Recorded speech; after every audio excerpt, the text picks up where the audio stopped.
जय Hind everyone. Shri Ram public school की online class में आपका स्वागत है। मैं साधना द्विवेदी। पिछले वीडियो में मैंने आप लोगों को प्रत्यय के बारे में बताया था कि प्रत्यय किसे कहते हैं, प्रत्यय कहाँ जोड़ा जाता है। मूल शब्द के अंत में प्रत्यय को जोड़कर हम नया शब्द बनाते हैं और प्रत्यय के दो भेद होते हैं, कृत प्रत्यय और तद्धित प्रत्यय।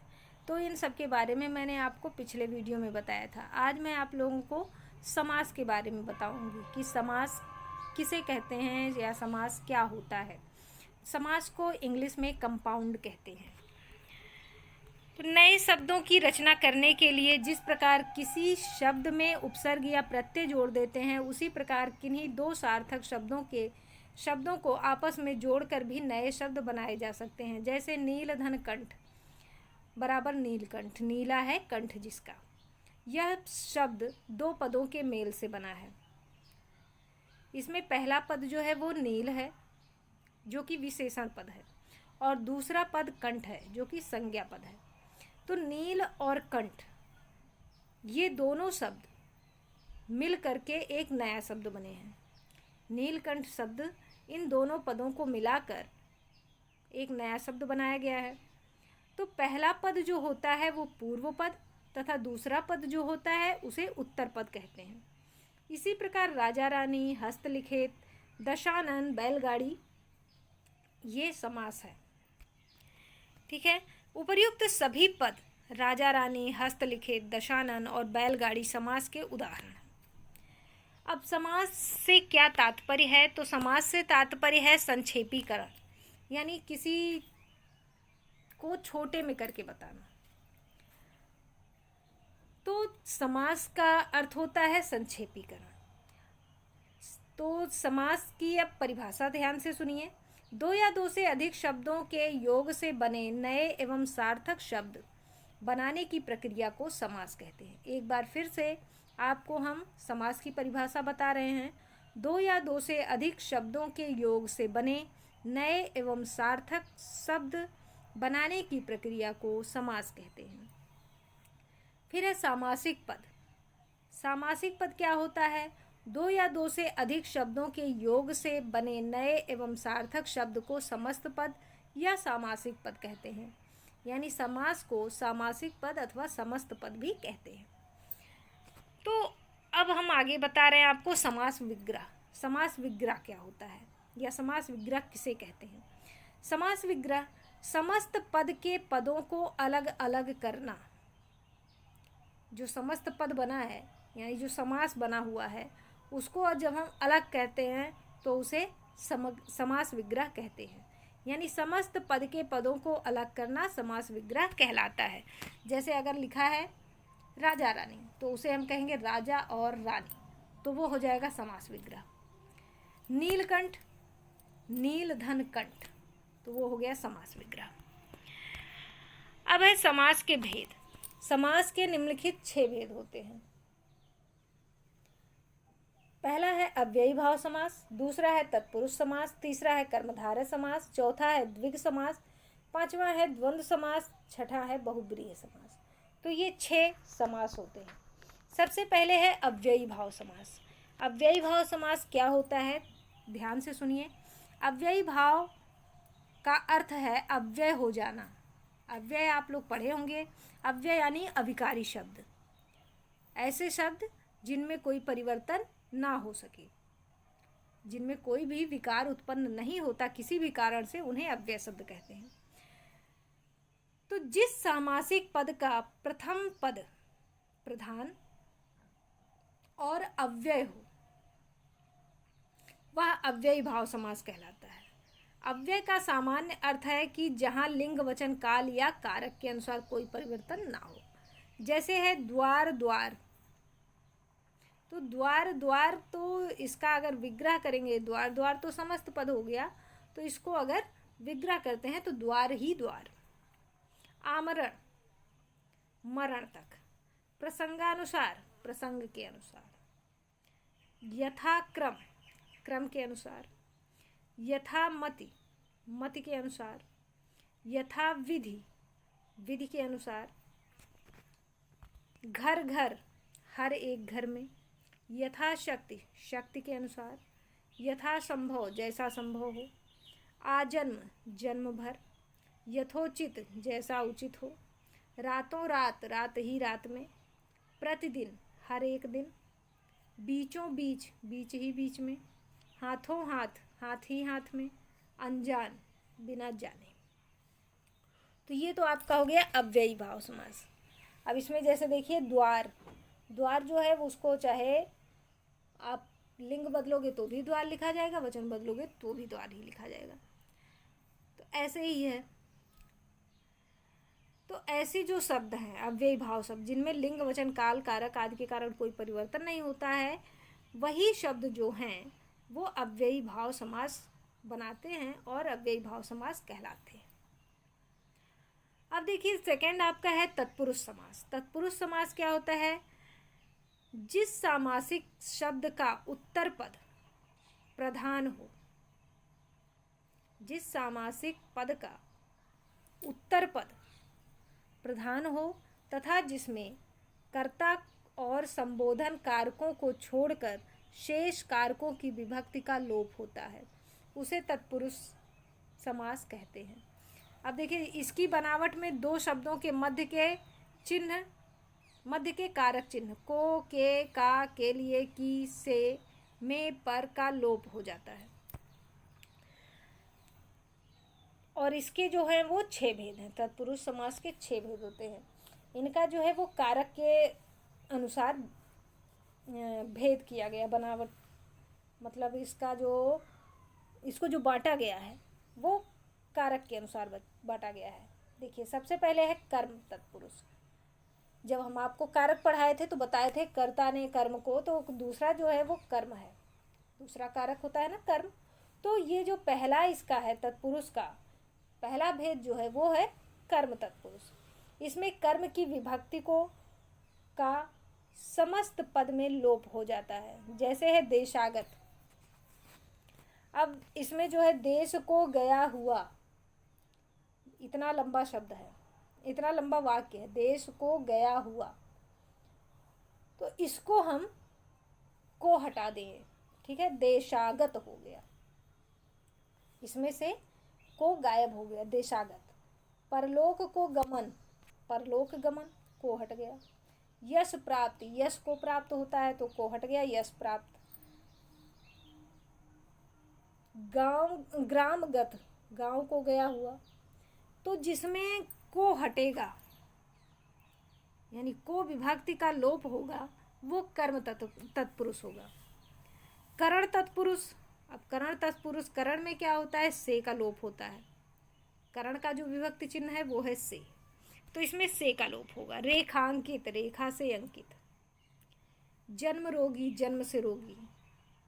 हस्त लिखित, हाथ से लिखित। मुंह मांगा, मुंह से मांगा। तो ये हो गया जिसमें से विभक्ति का लोप हो वो करण तत्पुरुष हो गया। फिर है संप्रदान तत्पुरुष। संप्रदान तत्पुरुष में के लिए जो होता है उसका विभक्ति चिन्ह है तो के लिए का लोप हो जाता है।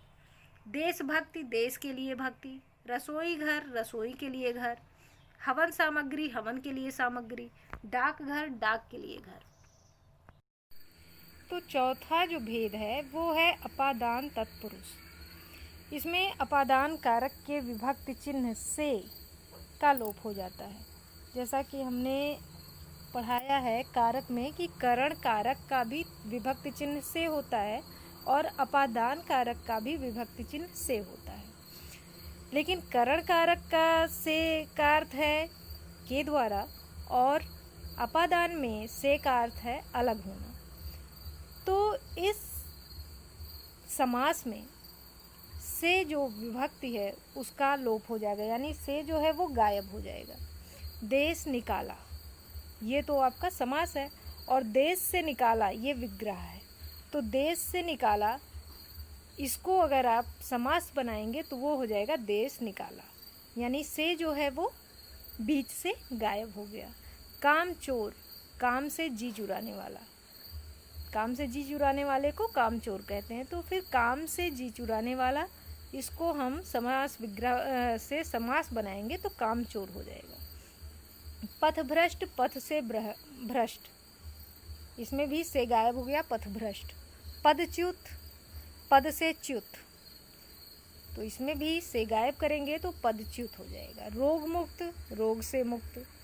ऋण मुक्त, ऋण से मुक्त। भयभीत, भय से भीत। जन्मांध, जन्म से अंधा।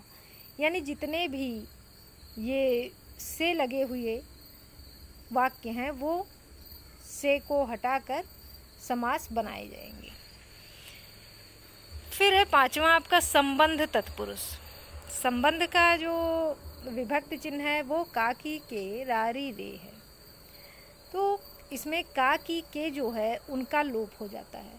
इस तत्पुरुष समास में संबंध कारक के विभक्ति चिन्ह का, की, के का लोप हो जाता है। जैसे पवन का पुत्र, तो पवन का पुत्र, तो इसमें से आप का हटा देंगे तो पवन पुत्र हो जाएगा।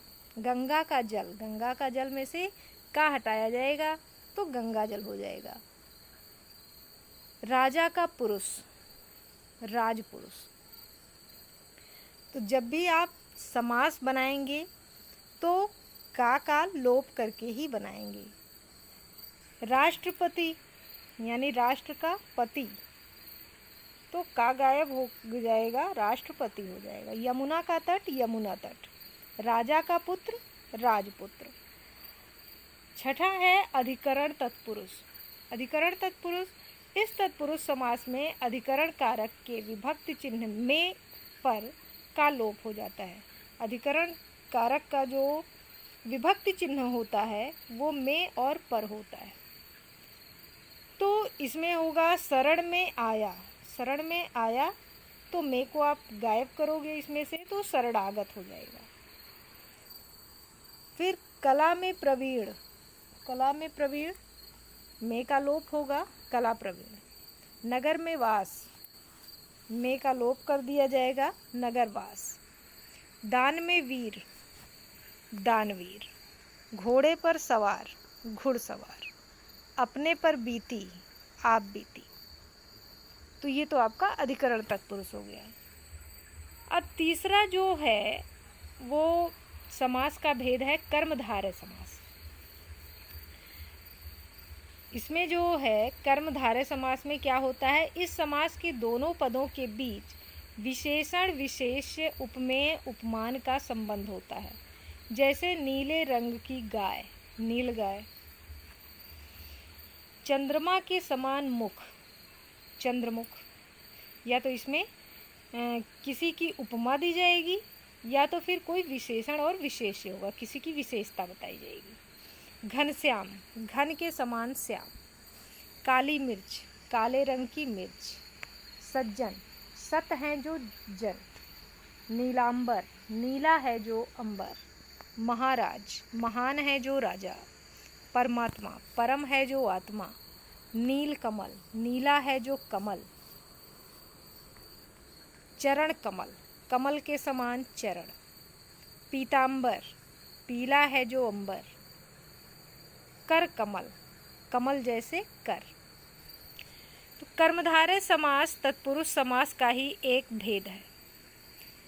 इसमें बताया गया है कि कर्मधारय समास जो है वो तत्पुरुष समास का ही एक भेद है। चौथा है द्विगु समास।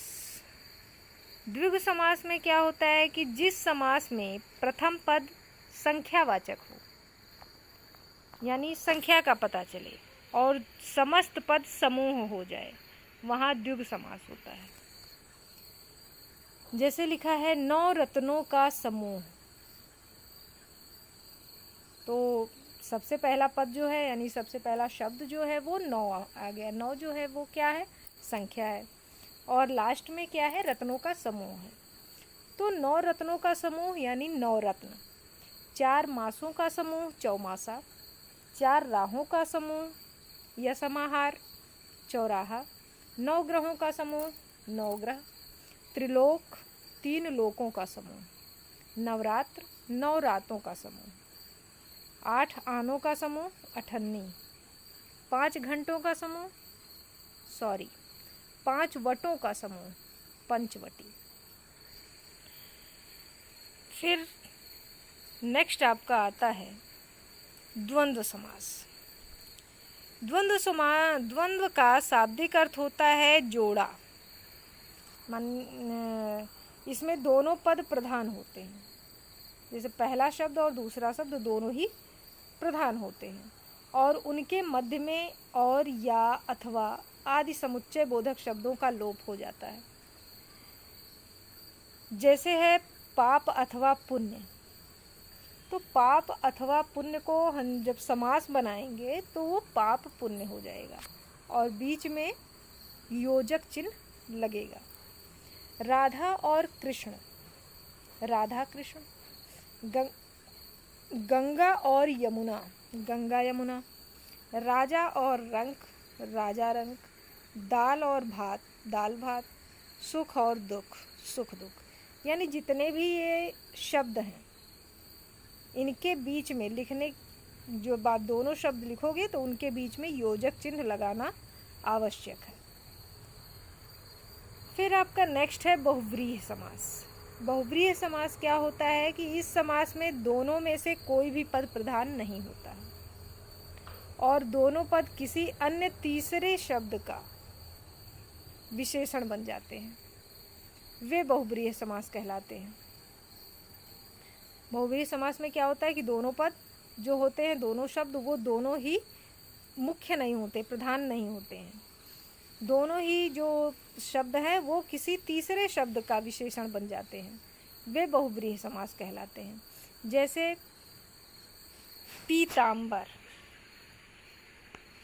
पीतांबर, पीले हैं वस्त्र जिसके, यानी पीला है अंबर जिसका, अर्थात विष्णु जी। चंद्रशेखर, चंद्र हैं शेखर पर जिसके, यानी चंद्र है सिर पर जिसके, शिव जी। चतुर्मुख, चार हैं मुख जिसके, ब्रह्मा। श्वेतांबर, सफ़ेद है अंबर जिसके, सरस्वती। त्रिनेत्र, तीन है नेत्र जिसके, शिव। दशानन, 10 हैं आनन यानी मुख जिसके, वो है रावण। लंबोदर, लंबा है उदर जिसका, गणेश।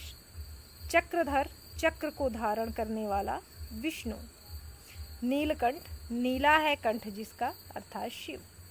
12 सिंघा, 12 है सिंह जिसके, अर्थात विशेष पशु। चारपाई, 4 है पाए जिसके, अर्थात खाट। नकटा, नाक कटी है जिसकी, व्यक्ति विशेष। तो इसमें क्या है कि आप जो दोनों शब्द देख रहे हैं, पीतांबर यानी पीत और अंबर, तो पीत मीन्स होता है पीला और अंबर मीन्स होता है वस्त्र, लेकिन इसका अलग अर्थ निकाला गया है कि पीला अंबर हो जिसका, यानी जो पीला अंबर पहनता हो, तो अर्थात विष्णु जी या फिर श्री कृष्ण, दोनों के लिए ये होता है। तो यानी जो तीसरे शब्द का विशेषण बन जाता है, यानी इनके लिए जो है विशेषण बन गया है। अब देखिए कर्मधारय समास और बहुव्रीहि समास में अंतर।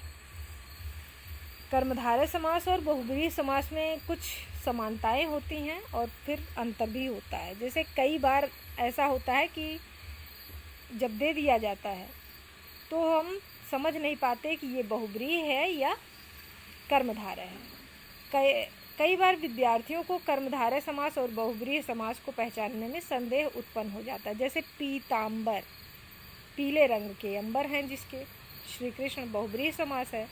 पीत रंग के अंबर, ये कर्मधारय समास है। तो पीत रंग के अंबर।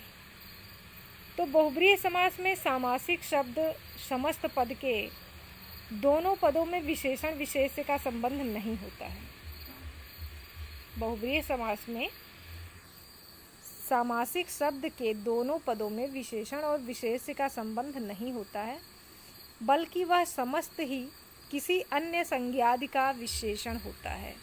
जैसे लंबोदर, लंबा है उदर जिसका, अर्थात गणेश। कर्मधारय समास में सामासिक शब्द का एक पद दूसरे पद का विशेषण होता है और वह शब्दार्थ प्रधान भी होता है। द्विगु समास और द्वंद्व समास में अंतर। द्विगु समास का पहला पद संख्यावाची विशेषण होता है, जैसे पंचतत्व, 5 तत्वों का समूह। द्वंद्व समास के दोनों पद प्रधान होते हैं और अर्थ की दृष्टि से दोनों पद स्वतंत्र होते हैं तथा इनके बीच के संयोजक शब्द अथवा या और लुप्त हो जाते हैं। जैसे राजा और प्रजा, राजा प्रजा। संधि और समास में अंतर। संधि वर्णों का मेल है और समास शब्दों का मेल है। संधि में स्वर या व्यंजन का लोप होता है, जबकि समास में पूरे शब्द का ही लोप हो जाता है, यानी विभक्ति का लोप हो जाता है। किसी भी शब्द में पहले समास होता है, बाद में संधि होती है। किसी भी शब्द में पहले समास होता है और बाद में संधि होती है। तो ये यहीं पर आपका समास जो पाठ है ये समाप्त होता है और इससे संबंधित जो प्रश्न हैं वो हम आपको उसके उत्तर लिखकर बता देंगे और एक्सरसाइज भेज देंगे। धन्यवाद।